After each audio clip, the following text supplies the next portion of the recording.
Let's give the word of God a round of applause, please.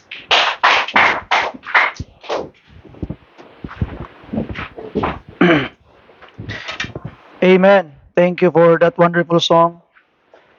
So, Amen. Thank you for that.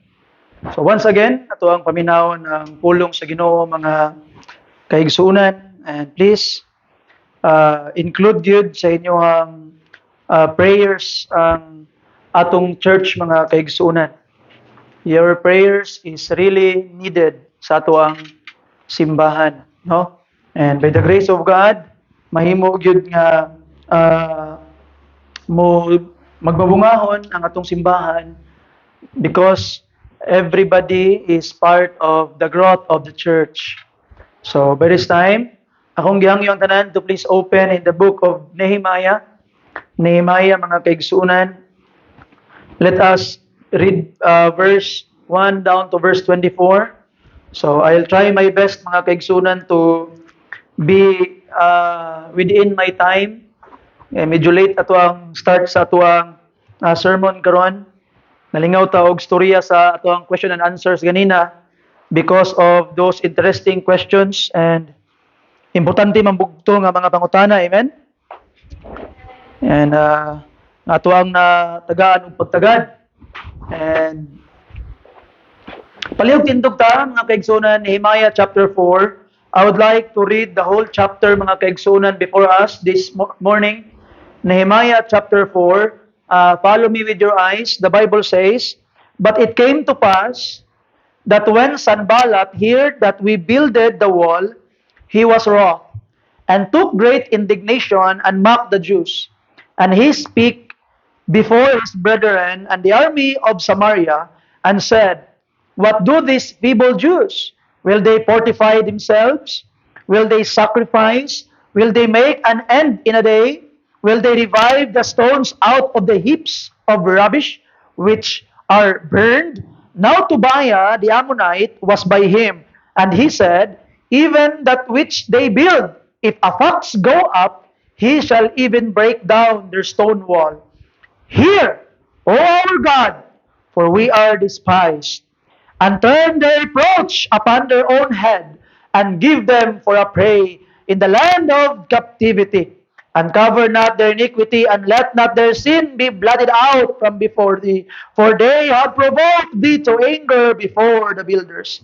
So build with the wall, and all the wall was joined together unto the half thereof. For the people had a mind to work. But it came to pass that when Sanballat and Tobiah and the Arabians and the Ammonite and the Ashdodites heard that the wall of Jerusalem were made up, and that the breaches began to be stopped, then they were very wroth, and conspired all of them together to come and to fight against Jerusalem and to hinder it. Nevertheless, we made our prayer unto our God and set a watch against them day and night because of them. And Judah said, The strength of the bearers of burdens is decayed, and there is much rubbish, so that we are not able to build the wall. So underline ninyo mga kaigsunan ang verse 10. And of course, ang verse 6 ay verse 10 sa inyong mga Bibles. It will be important unya. Verse 11, And our adversaries said, They shall not know, neither see, till we come in the midst among them, and slay them the cause of and cause the work to cease. And it came to pass that when the Jews which dwelt by them came, they said unto us 10 times, From all places which ye shall return unto us, they will be upon you. Therefore set I into the lower places behind the wall, and on the higher places I even set the people after their families, with their swords, their spears, and their bows. And I looked and rose up and said unto the nobles, and to the rulers, and to the rest of the people, Be not ye afraid of them. Remember the Lord, which is great and terrible, and fight for your brethren, your sons, and your daughters, your wives, and your houses. And it came to pass, when our enemies heard that it was known unto us, and God had brought their counsel to naught, that we returned all of us to the wall, everyone unto his work. And it came to pass from that time forth that the half of my servants wrought in the work, and the other half of them held both the spears and the shields and the bows and the habergeons, and the rulers were behind all the house of Judah. They which builded on the wall, and they that bare burdens with those that laded, everyone with one of his hands wrought in the work, and with the other hand held a weapon. For the builders, everyone had his sword girded by his side, and so builded. And he that sounded the trumpet was by me. And I said unto the nobles, and to the rulers, and to the rest of the people, the work is great and large, and we are separated upon the wall, one far from another. In what place, therefore, we hear the sound of the trumpet, resort you, ye thither unto us. Our God shall fight for us. So we labored in the work, and half of them held the spears, and the rising of the morning till the stars appeared. Likewise, at the same time, said I unto the people, let everyone with his servant lodge with Jerusalem, that in the night they may be guarded to us, be a guard to us, and labor on the day. So neither I, nor my brethren, nor my servants, nor the men of the guard which followed me, none of us put our clothes, saving that everyone put them off for washing. Put off our clothes, saving that everyone put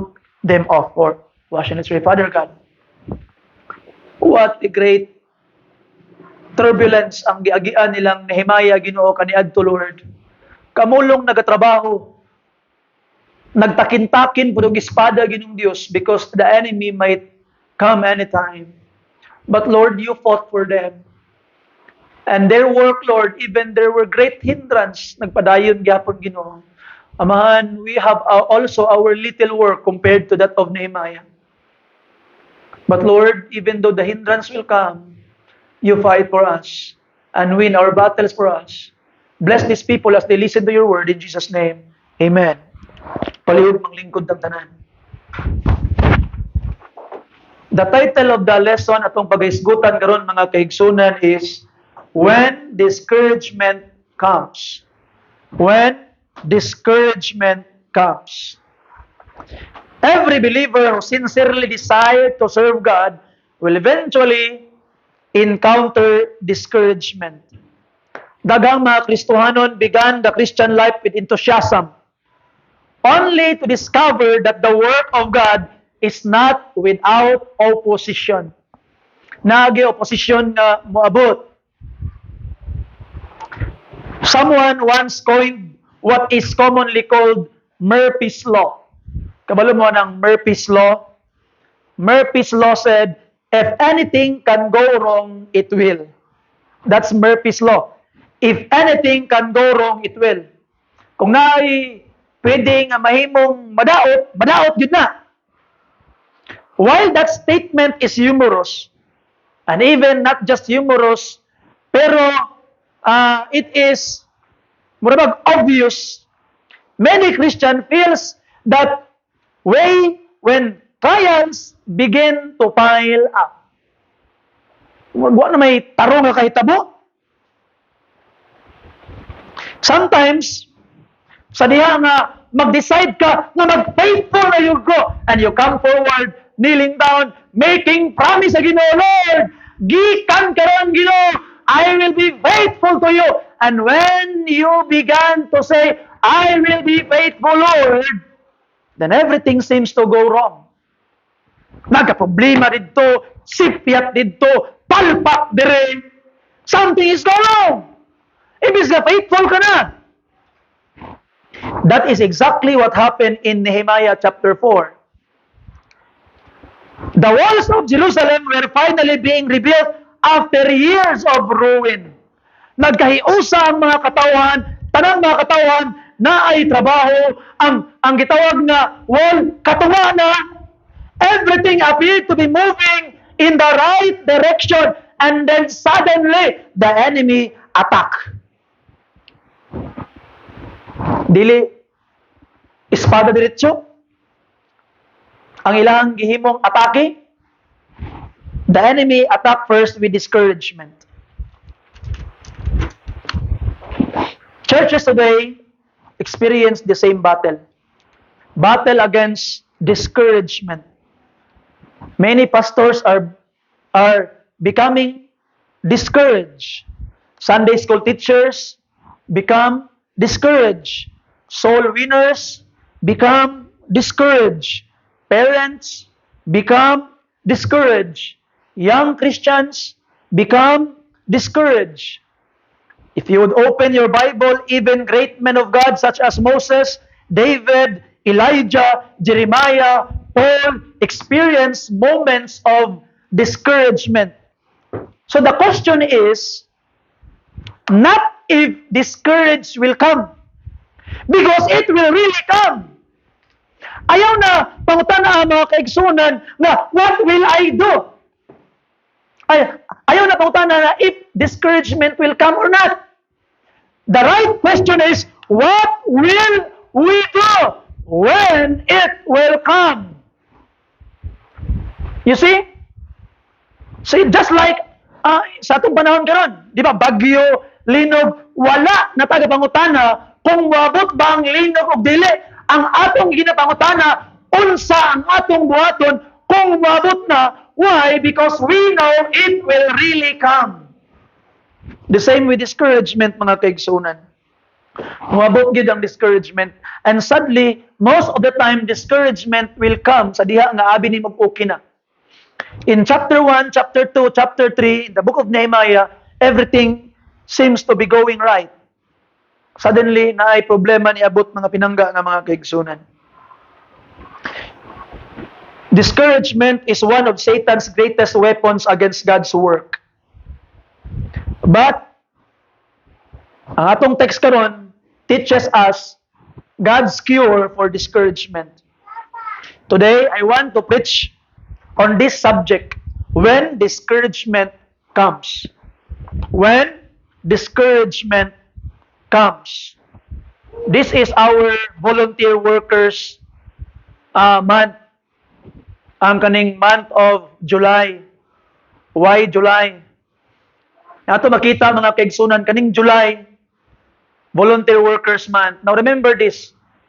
Let me remind those brothers and sisters who promised and write that qualification form last January. How was your commitment? Are you still fulfilling the qualification? No? Nagapadayon ba gyapon baka nga imong ginapadayon imong commitment sa Ginoo? How are you? Maybe you are discouraged. I am talking to you now. By the grace of God, you will have the cure for your discouragement now. How about those Christians who made promises sa Ginoo last January? You have New Year's resolution. How was your promise sa Ginoo? Nagpadayon pa ba o wala na? Maybe you are discouraged. I'm also talking to you. How about those parents, mga kaigsunan, that you have great joy and hope sa Ginoo nga mudag ko ang imong mga anak na may mong maduol sa Dios, but there are things it seems going wrong. I'm also talking to you. Those who are starting job, businesses, nga naay mga problema sa imong trabaho, I'm also talking to you, mga kaigsunan. You know, wherever you are, there will always be discouragement. Katong mga walay trabaho, gusto mangitag trabaho, tama? Katong naay mga trabaho, gusto pud mo pahulay gikan sa trabaho, tama? You see? Niyato makita mga pinangga nga mga kaigsunan, if you don't have work, ay, naunta na ko'y trabaho, Lord, tagay ko trabaho. Sa diha nga na kay trabaho, ay, Lord, tagay pa kong break, Ginoo nga makapahulay pud ko sa akong trabaho. So ato makita mga pinangga, even wherever you are, where you put yourself, there will always be discouragement. There will always be a reason for you to say, I'm tired. Na ato makita, that is life, mga pinangga, mga kaigsunan. Let us just face reality. No? Na ato makitaan, mga pinangga, nga mga kaigsunan. It will always come ang discouragement. So by the grace of God, let us look at this. Panahon karon mga pinangga. So it will be very, very fast. Pas-pas na ni. May the grace of God, inyong paminahon bagayo ang pulong sa Ginoo karon. Amen. Number 1, mga kaigsunan, remember this, Discouragement often comes when God is working. Kani ang pinaka-importante una. Discouragement often comes when God is working. Unsa pastor? Ma-discourage ko when God is working? Now let me explain. Tanawon karon mga kaigsunan. Before chapter 4, everything appeared successful. Nehemiah prayed, the king granted permission. The people were united. Everyone had a job. The wall was rising. Taas ang wall, gasaka ang wall. Ang king nag-provide og sundalo. Ang king nag-provide og provision. Ang gatong mga kahoy na ay nag-provide sila. Tanan was right. Tanan was going well. Why problema? God was working. God was answering their prayers. In fact, in Nehemiah chapter 4 verse 6, the Bible says, "So built with the wall, and all the wall was joined together unto the height thereof, for the people had mind to work." They were united. Nagkaiu sa tanan. Sa daan, nag-ingon si Nehemiah, magtrabaho ta, mag-build ta, everyone go. Trabaho tanan. And by the grace of God, may tabo na simbahan. When the church will say, we go soul winning, everyone will go. When the church will say, we need to put up a project, everyone will help, everyone will give. By the grace of God, it will come. Nga naman, the work of the Lord will grow if everyone have the mind to work. Amen. It will not go if everyone, when the preacher announced, we have a work, we have soul ready to go. And the first thing that come to your mind, unsa ka kung mahimong alibay para dili makapil, para dili makauban. Now, you have a problem, yung igsunan. There is a problem in your heart. You see? Mabitaw na akong ginaingon sa simbahan, pag na-project ang church, ayaw ninyo ing nga, kinsa na pag kahay gamiton sa Ginoo kay para mo provide anang need. Don't ask that. Ask God, Lord, what will be my part that project will be fulfilled? Unsa akong part, you know? You see? You know, even if you just provide one hollow block, it will be a good help. Nato makita, there is no small help for the Lord. Everything will be appreciated. So ato makita mga pinangga, if go right, everything was going right, everyone has a mind to work. Katunga na. What a beautiful testimony, amen? Amen. They did not merely work with their hands, they worked with their hearts. But notice something important. The enemy did not attack before the work began. Niatake ba ang kaaway sa pagsugod nila? Di ba wala? Na may problema pagsugod nila? Di ba wala? Nehemiah prayed. God touched the heart of the king. Sige, adto. Nehemiah asked for cedars. Sige na. Nehemiah asked the people, trabaho ta. Sige, trabaho. There were no problem. The enemy will attack when the work became successful. Satan is never bothered by a sleeping church. Kabalo mo, kung atong simbahan walay ginabuhat, kung atong simbahan dili mag-CHM, kung atong simbahan dili mag-soul winning, kung atong simbahan dili mag-visit, kung atong simbahan walay ginabuhat para sa Ginoo, Satan will not attack us. But expect attack na naman, nagatrabaho ta, nagapaningkamot ta, naga-soul winning ta, naga-adto ta sa mga bata, nag-aatag ta, nagapaningkamot ta. When in fact, that baptistry is a testimony nga naapay ginabautismuhan sa itong simbahan. Amen. Hindi ta magtukot ana kung wapay bautismuhan. You see? Na ato makitaan makakan, ang ato ang gitawag bagong gibautismuhan, pray for them. Si Sister Melody is now nasa tagom karon because ang iyang mama is going radiation kay naay cancer. Pray for her mom. Pray for her. Na ato makita mga pinangga nga mga kaigsunan. That is a testimony that there is still, God is still working in our church, and by the grace of God, you be part of it. You be part of it, mga pinangga nga mga kaigsunan. And ato makitaan mga pinangga, Satan is threatened. When the church is active, he will attack the people.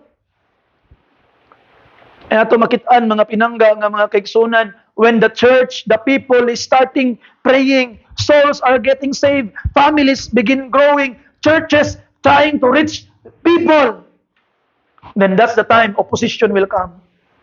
Ingon pa, sa pulong sa Ginoo in 1 Peter chapter 5 verse 8, be sober, be vigilant, because your adversary, the devil, as a roaring lion, walketh about, seeking whom he may devour. Ang ginaatake sa yawa are those Christians, churches, who are trying their best to glorify the Lord. And we want the glory for the Lord. Atong i-glorify ang Ginoo. Gusto nimo i-glorify ang Ginoo sa imong kinabuhi and expect Satan will attack you. Takihon ka sa yawa. The devil cannot stop God. Hindi niya punggan ang Ginoo. And because he cannot stop God, he will try to stop God's people. He will try to stop God's workers. Higalaygson, if you are a Sunday school teacher, a choir singer this morning, a ministry worker, kung daka-discourage ka karon, gusto kang mubiya sa imong pagpangalagad sa Ginoo, gusto kang mo-stop, remember this, you are being attacked by the devil, and don't you ever allow the devil to win. And we hope you say amen to that. Amen. Don't you ever allow the devil to win against sa imong kinabuhi. Na Ginoo nga motabang sa imo, stand up, Christian, fight the battle. You are needed. Amen. You are needed in this church. Ikinahanglan ka. Many Christians think opposition means they are outside God's will. Pag naay opposition, pag naay problema, di siguro ni mao ang kaubuton sa Ginoo, but often the opposite is true. Sometimes opposition is evidence that you are exactly where God wants you to be.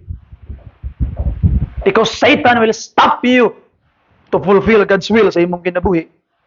Jesus said in John 15 verse 18, if the world hate you, ye know that it hated me before it hated you.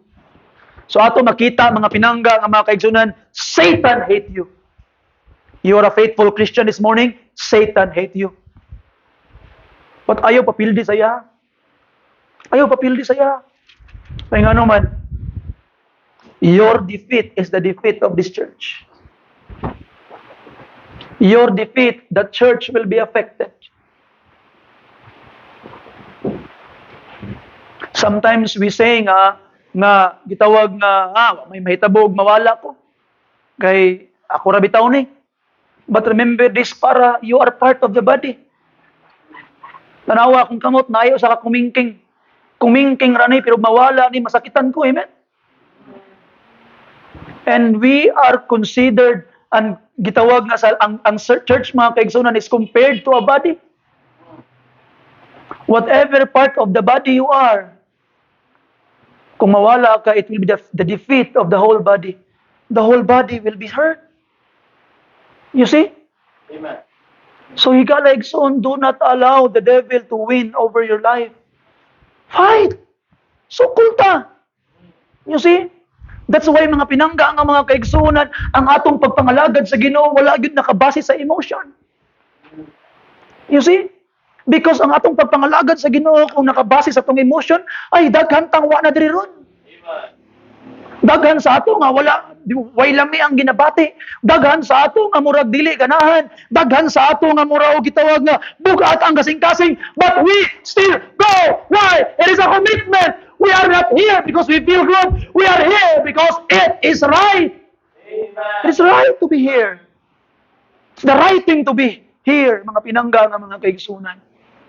So whether maayo man imong gibati o dili, kapoy man ka o dili, lami man o dili, nindot o dili, you will still serve the Lord. Why? It's right. God deserves it. If our Lord was opposed, why should His servant expect anything different?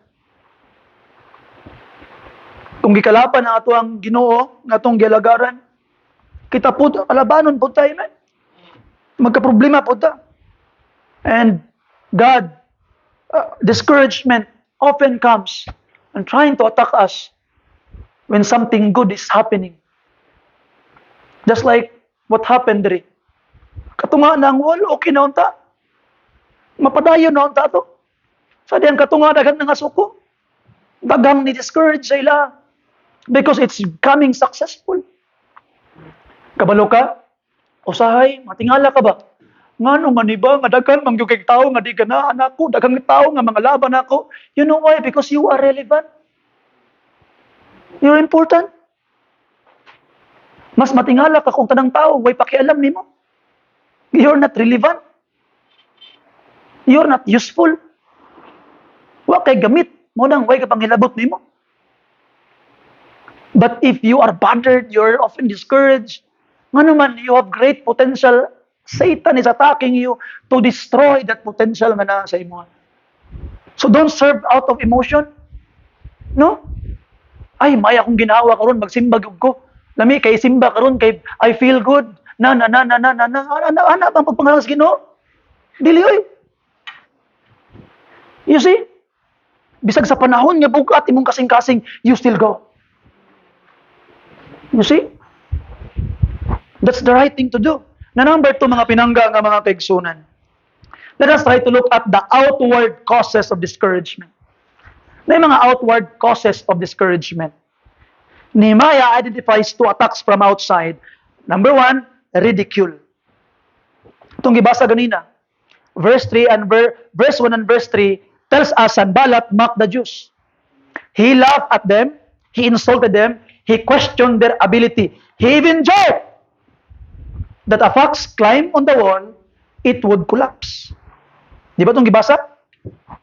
Ridicule has always been one of Satan's favorite weapon.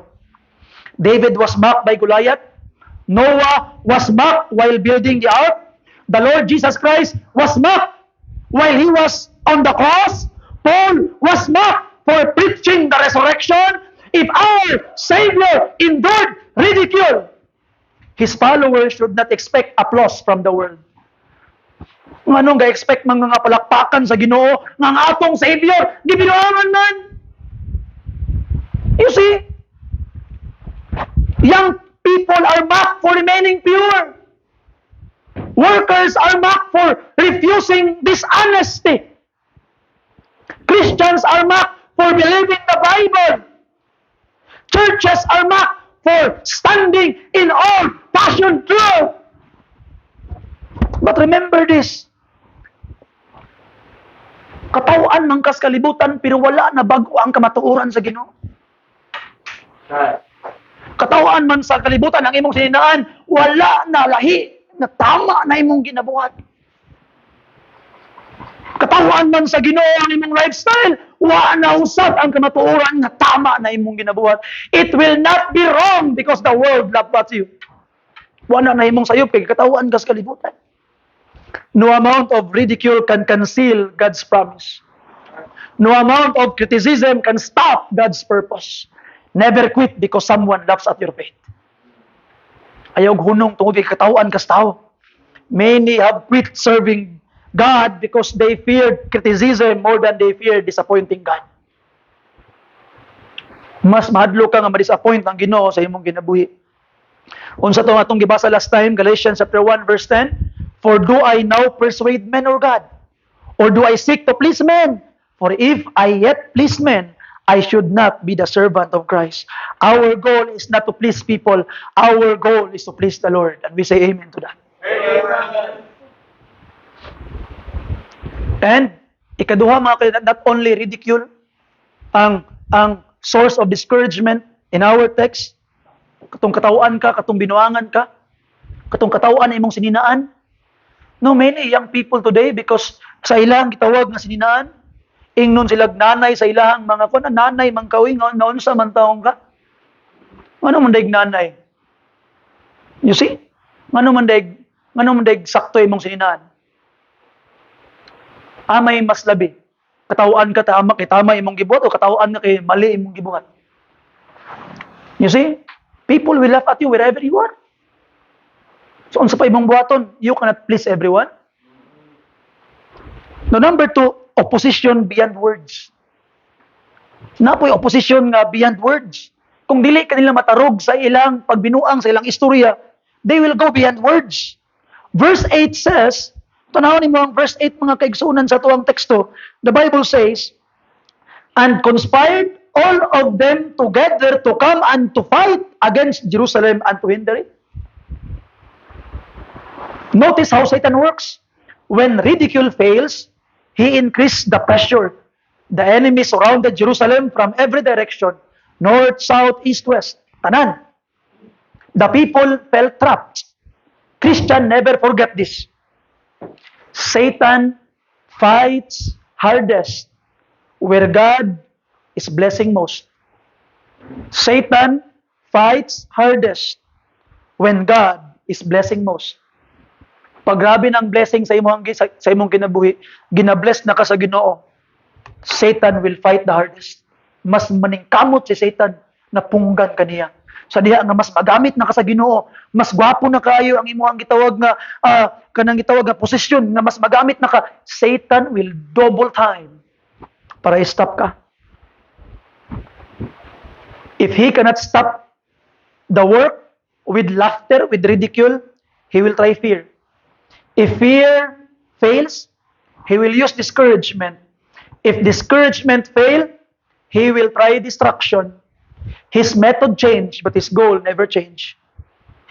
He wants God's people to quit. Gusto niya nga mahunong ka. Gusto niya nga maundang ka.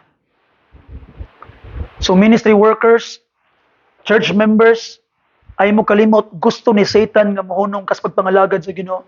Mahunong kag simba. Ang pangutana, padaugon ba nimo siya? Romans 8:31, if God be for us, who can be against us?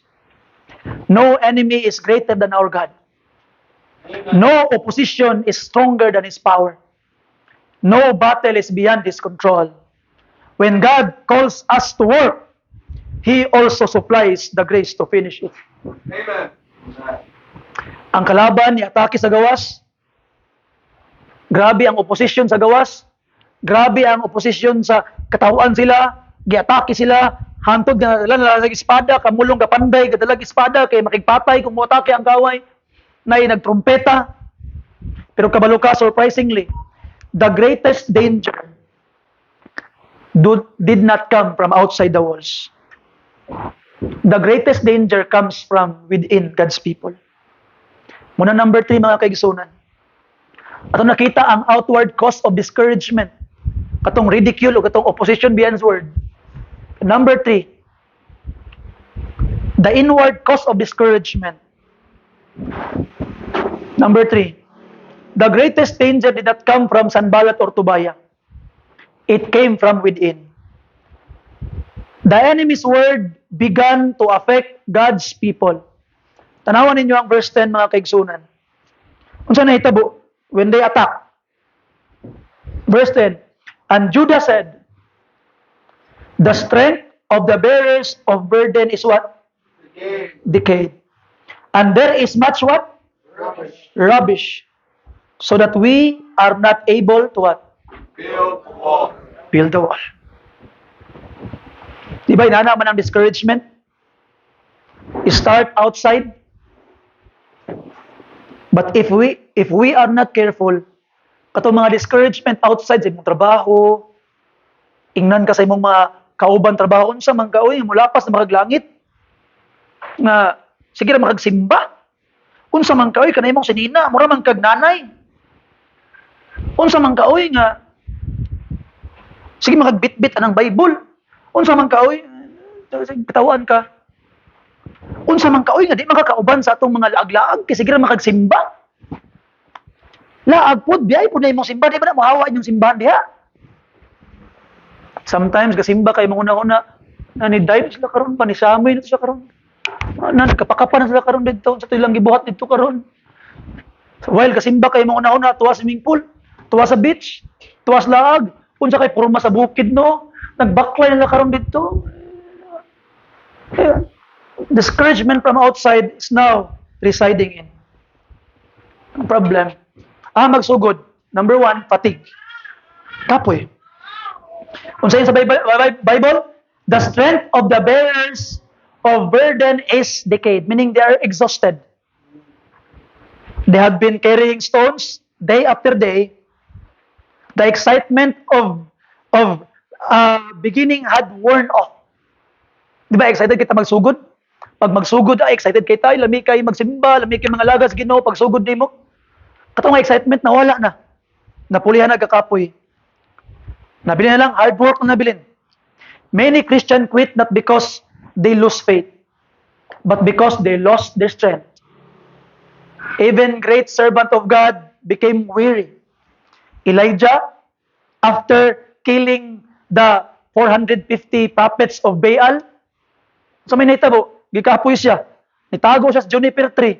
O siya nga Ginoo, patya lang ko Ginoo. After fight, nagdaog kay siya. Winner kay siya. You see? Sometimes no tingala ka usahay, there are believers mga kinagsuunan nga atong last Sunday faithful kaayo, grabe nagpakanta sa mga bata, unya pagkahuman nag-forward, nag-ampo, nang limpyo simbahan, ay nag-soul winning, pagka next week naman to siya. Exhausted. Nawala na ang excitement. Sometimes the most spiritual thing a believer can do is to rest physically. Paulay po. You see? Si gitawag nga Elijah, wala gribyok sa Ginoo. Kanya gikapoy siya, nitago sa juniper tree. Wala siya gribyok sa Ginoo nga, unsa man ka ano naman ka diya, haleluya man ka. Wala sa ginana sa Ginoo. Unsa gibot sa Ginoo? God sent angel, gitagaan sa tubig, gitagaan sa pagkaon, ug ipapahulay siya. You see? Rest. Church, do not make major spiritual decision when you are physically exhausted. Ako nang ginabalik-balik. When you are in the peak of emotion, ayaw gid mo paghimog decision. Kung kapoy ka, don't make decision. Kung suko ka, don't make decision. Kung lipay ka, don't make decision. Wait until you are logical. The devil whispers to a tired soul, kundang na oy, kapoy naman ka. Pahulay na oy. Hunong na di oy. May pagmatuog ka. Ginansa pa kagmuta. Mao na ang ingon sa yawa sa imo when you're tired. But Isaiah 40:31 reminds us, they that wait upon the Lord shall renew their strength. Wait upon the Lord. God still renews tired saints today. But remember this, true rest is in God. Amen. To forsake worship, to have rest is not true rest. When you are weary, Jesus said, come unto me and I will give you rest. Amen. So ang kakapoy physically is not a reason na di ka musimba. Di ko musimba kay kapoy ko, that is wrong. Real rest is in God. You see? Sa diha bitaw nga kapoy ka physically, nya di ka musimba, matingala ka pagkaugma, you are more discouraged. Di anong ka mobalik, gusto mo balik pagkasunod. Kaya nga naman, the only nourishment nga gikan sa Ginoo nga mo strengthen unta sa imuha, imong i-forsake, kay wala ka niadtog simbahan. Ni pagkahuman maminaw lang ko sa YouTube, higda ka, o pakakatunga, patulog na ka. Wa ni mo na human. You see that? There are things that God wants you to hear. Wala ni madungog. Nga naman, kay naingon ka, kapoy ko, di sa ko musimba. That's very wrong. The more you are physically exhausted, the more you must go to church, sit down and listen. Kay nga naman, ingon pa ni Christ, come unto me and I will give you rest. Wala na ingon si Christ, come unto your home, go to your room and have rest. Ano bang yun sa Bible? No? Pa Christ, come unto me and I will give you rest. Don't forsake church when you're tired. That is the place where you can find rest. Another mga kaigsunan, tilang kay exhausted, frustration. Unsay giingon nila? There is much rubbish. Daghan kay mga basura, daghan kay mga rabol, daghan kay mga bungkag nga mga wall. Now look at this mga kaigsunan. The broken stones, dirt, debris had become overwhelming. Pero tanawa, those rubbish had always been there. Naraman to dito perminti. Pagsugod nila, di ba naraman tong hugaw dito, tama? Ni gamay paghaninoon. Kaya nga naman, ilan ang gi-repair, katunga na sila. Pag-abot nila, daghan kay itong rubbish. Mas ni gamay ganinoon, kay katunga na sila. But what happened? Now, that was all they could see. Ang basura, ang rubbish, ang katong mga debris lang ilang nakita. Nga naman, muna tinuod itong kinabuhi. Sometimes we become so focused with the problems, we forget the purpose. Atong ginatanaw ang financial pressure, ang family conflict, ang health problems, ang church difficulty, ang criticism, ang disappointment. Soon we spend more time looking at the rubble than looking at God. Naaraman to pirminti itong mga debris dito, ito nawala. Nakulangan gani. Pag abot nila katong gwapo kay ilang pagdagan sa ilang pag-build, mas taganto kay bago pa. Karon katunganan mas nigamay noon, pero unsa ang naitabo when they were frustrated, when they were discouraged, instead of focusing their eyes to God, they focus on the rubble. They focus on the rubbish. Spend time looking at the rubble than spend time looking at God. Hebrews chapter 12 verse 1 says, "Let us lay aside every weight and the sin which doth so easily beset us." Set aside. Dapli na. Some believers are carrying unnecessary luggage. Old grudges, ng kapungot ni mga kadati pa nga, sa una pa ni mong kapungot, oy, nakadumdum ko no, naglagot, di ako sa imo sa una ramang kato. Kalimti na. Hidden sin, bitterness, worldliness. These things become spiritual rubble that slows our progress. The answer is not to stare at the rubble. The answer is to remove it. Naawin mo no? Sa una, wala gyud nila napansin ang rubble. Ang ila yung utok, tanaw sa Ginoo, mahuman na mo nigbuild. Pag abo sa discouragement, hindi na nila makita ang Ginoo. Ang katunan ng rubble lang makita. Change of focus. So ayaw focus ng problema. Ayaw focus diya. There is something you can do. And fear mga pinangga.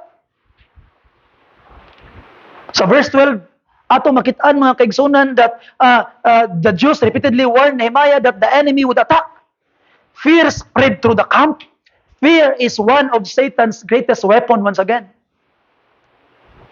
Fear exaggerates the problem. Fear forgets God's promises. Fear imagines disaster that will never happen. One thing amo ang na-learn ni Brother Fairlow dito sa amo ang symposium dito sa Davao, when I brought Brother Fairlow there. No? How many percent to Brad?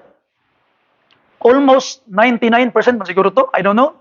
95% sa imuhang forcing nga mahitabo, nga basing dautan nga mahitabo, almost 95% or more, di mahitabo.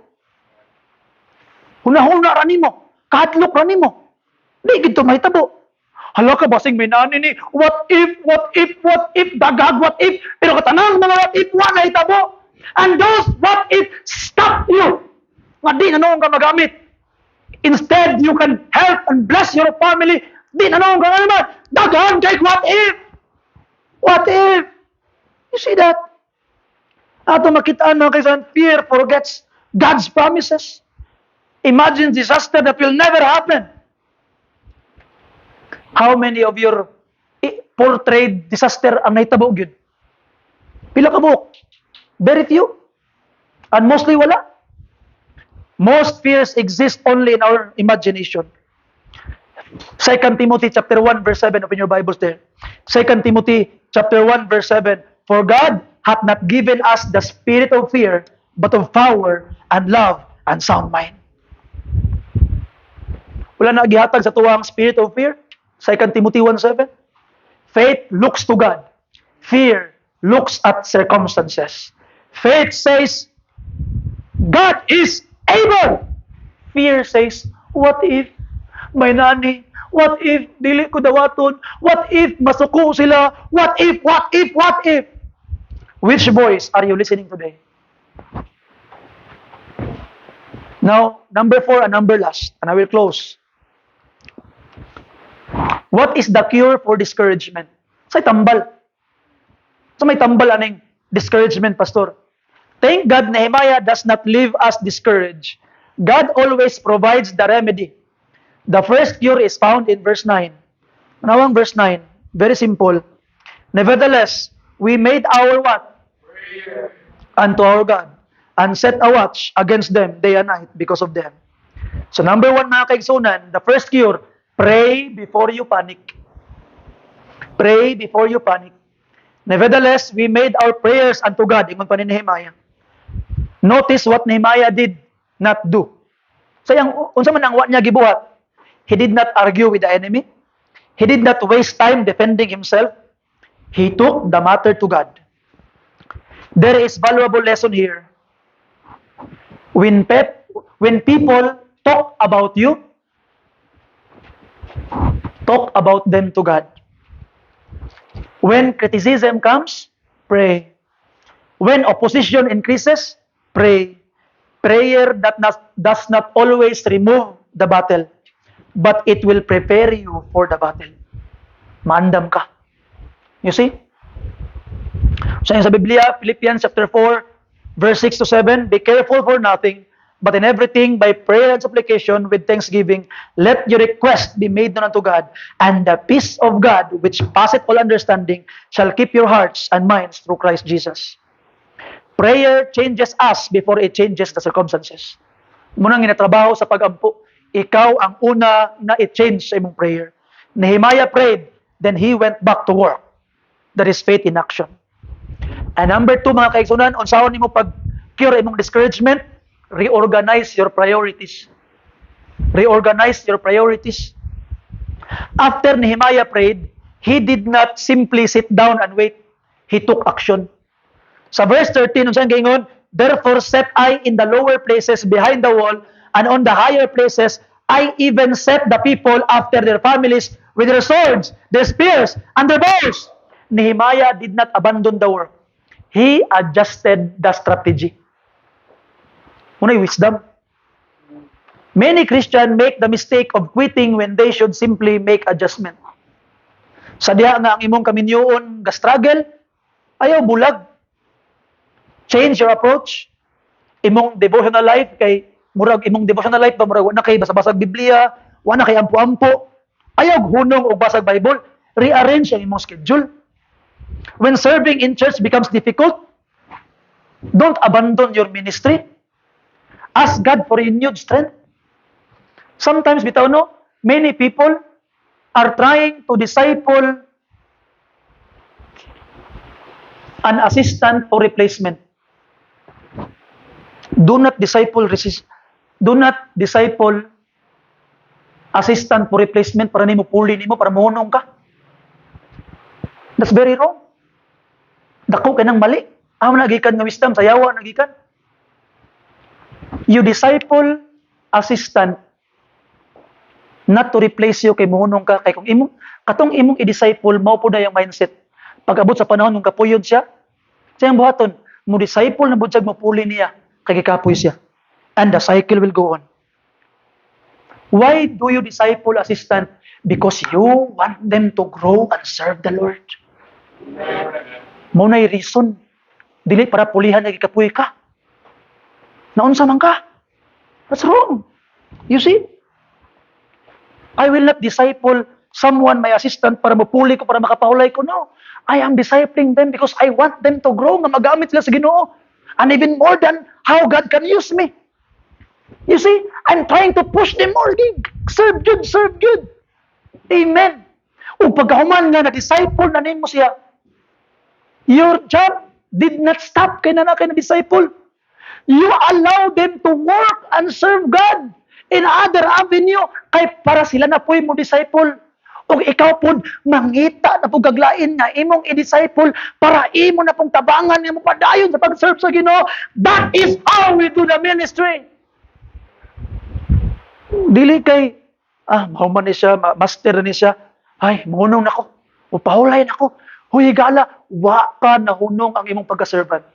If you want to understand the nature of being servant, listen to the Wednesday sermon. Last Wednesday, paminawa to.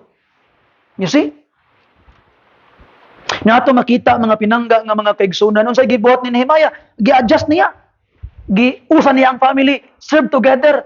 Protect your family. Dalang mong espada. Kani mo ninyong baton, gi-rearrange niya. Kaya nga naman, kaya katong rearrangement nga effective. There is a lesson for the church. Christianity is not meant to be lived alone. We need one another. Bear ye one another's burden ingon pang Bible. Muna mga Kristohanon, pag discourage mo pag inusara, di sa ko musimba, di sa ko makigistorya, di sa ko makigharong. No, of course not. You ask for help from your brethren. You ask help help from somebody. Kaya nga naman, Christianity is not meant to be lived alone.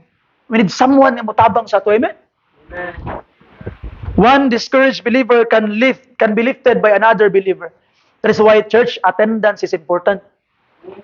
Ayaw yung una og simba because you're discouraged. Padayon noon that you can find encouragement in the church. Mao na mga kaigsunan kita mahimo pud tang gitawag nga kuan. Ano itong sensitive sa itong mga kaigsunan. Ayaw ka ulaw og encourage. Ayaw ka ulaw og tabang. You see? Because your pastor cannot do it alone. I can't do it alone. Pila man mo kabuok, daghan man mo. You see? Kinsa man ako ma-focus. Ang akong gitawag ma-focus. Katong mga new believers nga nanginanglan gito guidance. Katong mga katawhan nga naunsa na gyud. You encourage one another. Well, let us help one another. Di na ako makaya tanan. I'm powerless. You see? Nato makita mga pinangga, mga kaigsunan sometimes mawadaan ako kabalon sa akong buhaton. And you comes in because you can encourage one another. You see? And you can even encourage yourself in the Lord. And David encourages himself in the Lord. You see? Especially katong mga Christians nga mga mature Christians na. You can encourage yourself in the Lord. You see? Makapanambal na kasi mong gawgalingon. And there are people who really needs attention more. And by the grace of God, mga pinangga nga mga kaigsunan, church, you need to fight the devil. Fellowship is important. We should encourage one another. And number 3, mga number last, unsa ang cure? Remember the Lord. Remember Him. Verse 14, open your Bibles with me in verse 14. The Bible says in verse 14, "And I looked and rose up and said unto the nobles, and to the rulers, and to the rest of the people, Be not ye afraid of them. Remember the Lord, which is great and terrible." Remember the Lord. Notice what He did not say. Wala niya giingon. He did not say, remember how strong you are. Remember, He did not say, believe in yourself. He did not say, you got this, kaya lagi na nimo. He said, remember the Lord. Amen. Hinumdumi ang Ginoo. That is the answer to discouragement.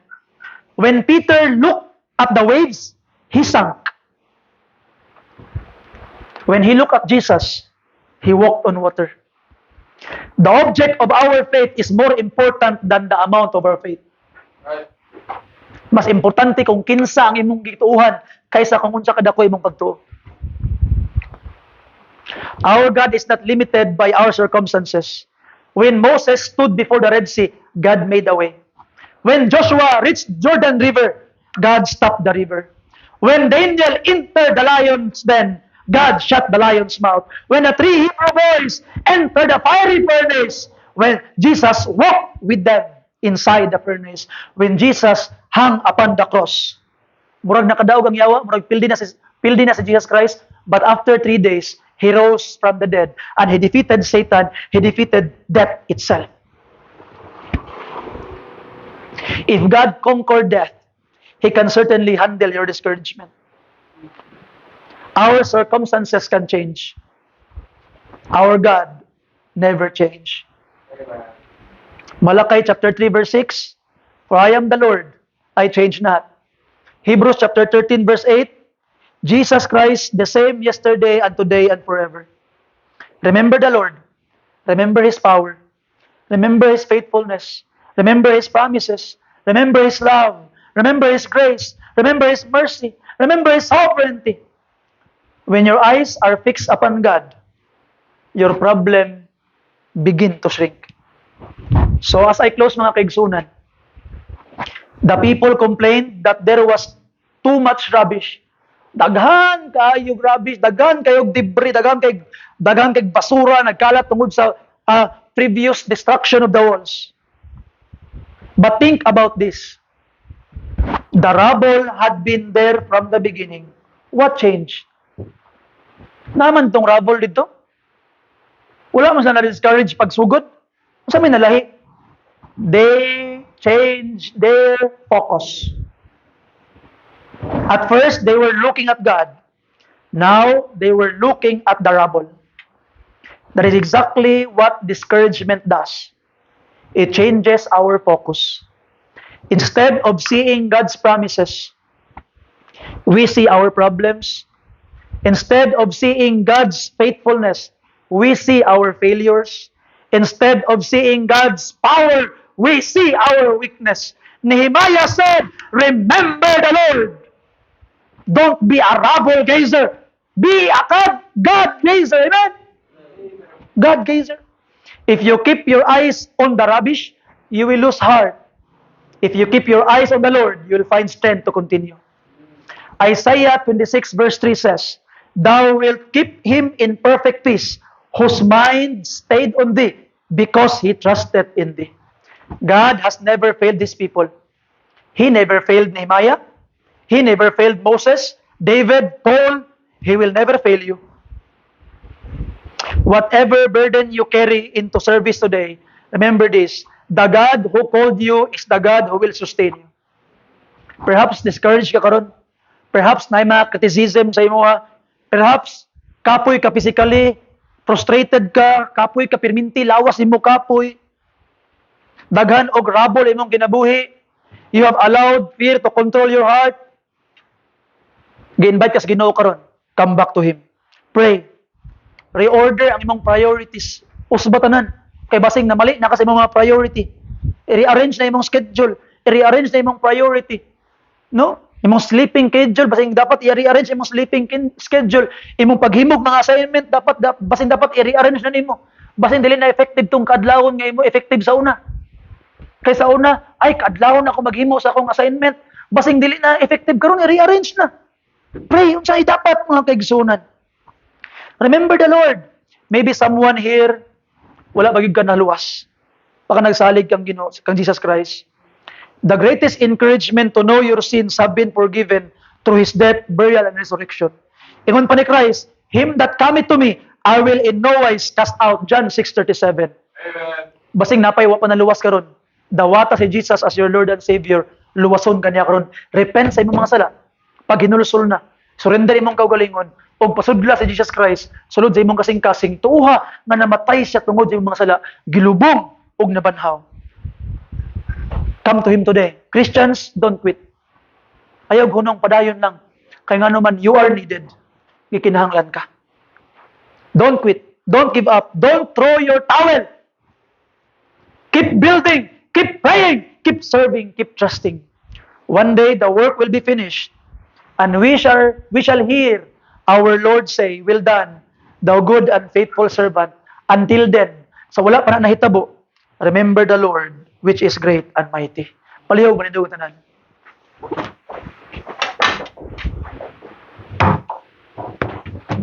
Igsoon, you have heard the message.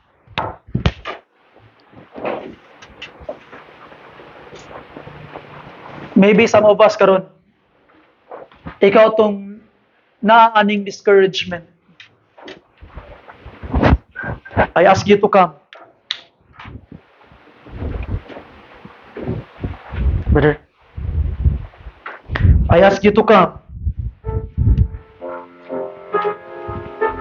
Surrender na imong discouragement sa Ginoo. Jesus said, Come unto me and I will give you rest. Duol sa iya karon. Maybe this is the time that you will allow the Spirit to work in your heart. Igsoon, please. Gapanuktok si Jesus sa imong kasing-kasing. You come. Ay napagahiya, surrender na. Duol na sa iya. What song, brother? Turn your eyes upon Jesus. Look up to Him now. Sa iya lang lantaw. Ay naglantaw sa uban. As we sing the verse 1, I invite you to come. You come. Verse 1, Brother Lawrence, please. Igsoon, you come. Come to Jesus now. Ayaw mapapildi sa kaaway.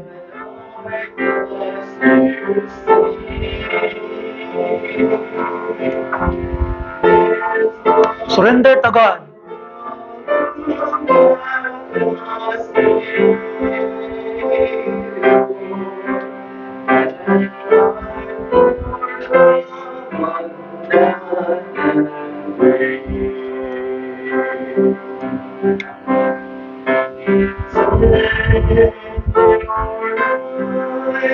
Maybe nasa tuwa karon ang imong kasing-kasing murag ginakumot.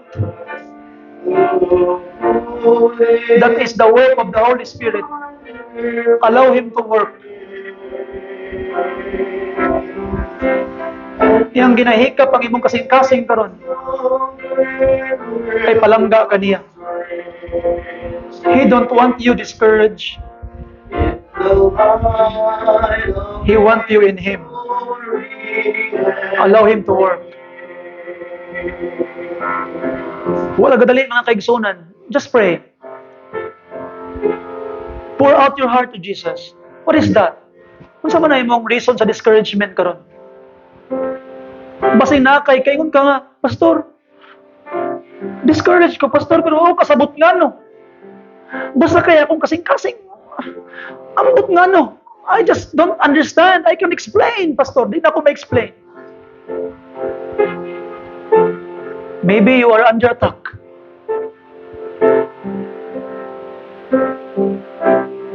Because kung dili ka atakihon sa kaaway, dako kay kag kahimuan sa buluhaton. Di ka pasagdan ni Jesus, come to Him now. Surrender na. Verse 2, brother, please. You come. Surrender.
Last verse, brother.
Amen. Ako ginahangyan tanan. Please rise.